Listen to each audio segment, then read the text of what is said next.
Thanks, Chairman Booker.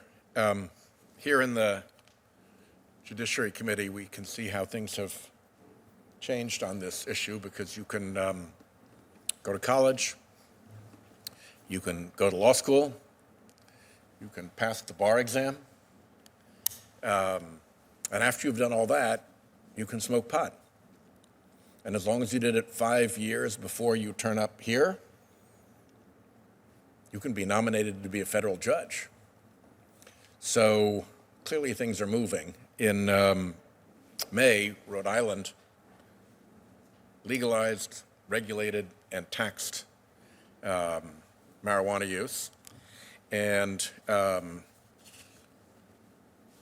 one of the concerns in the legislative discussion at the Rhode Island General Assembly on the way to that was the concern of our police chiefs regarding cannabis-impaired driving. And I'm interested in a couple of questions about that. I think probably Chief Jackson, you'd be the first person I'd ask. One is, it appears fairly difficult to detect compared to an alcohol sample. There isn't a lot of technology in place to do that. The second is, because it's difficult to detect, the quality of the data about the incidence of driving while cannabis impaired is not so great. Very often somebody who's doubly impaired, they've been drinking and they've been smoking or consuming cannabis, what they'll test for is the alcohol because that's what you can test for, so you get a false negative as to the degree of cannabis intoxication. There is drug recognition expertise training that can be given that preliminary indications show can be useful in helping a police officer identify that. But those of us who've been in the business know that if you actually have to go in and testify and be cross-examined on your drug recognition expertise and all of that, it's a lot more difficult to process than to have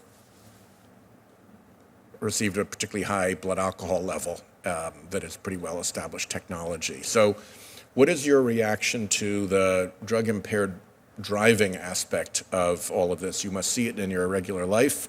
What do we need to do to solve that problem as marijuana use becomes more widespread and more legal? And you're absolutely right, Senator Whitehouse. We were having this discussion on the way down here. With alcohol, you can measure it through blood, the BAC, your blood alcohol content. Like most states, 0.08 is the threshold that would establish probable cause for arrest.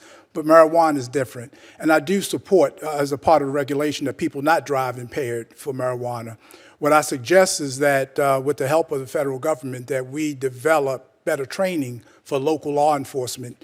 Because you're absolutely right. Most instances when we suspect individuals are being impaired through marijuana use, we give them a field sobriety test, a physical test, which is not very reliable. Most of the cases we lose in court, especially if we find no alcohol in their bloodstream. We just lose the case in court because the training and the testing hasn't been able to withstand legal scrutiny. So the field sobriety test. The field sobriety test. Right, we have them stand on one foot and put their hands over their head and turn around and dance or do whatever we do. And then if it's not to our satisfactory, we make the capricious judgment that this person is driving impaired, which is not dependable. So we end up losing those cases. If marijuana was legalized, I'm in full support of not getting behind the wheel of a 3,000-pound vehicle and operate and hold them, just like we hold them accountable with alcohol.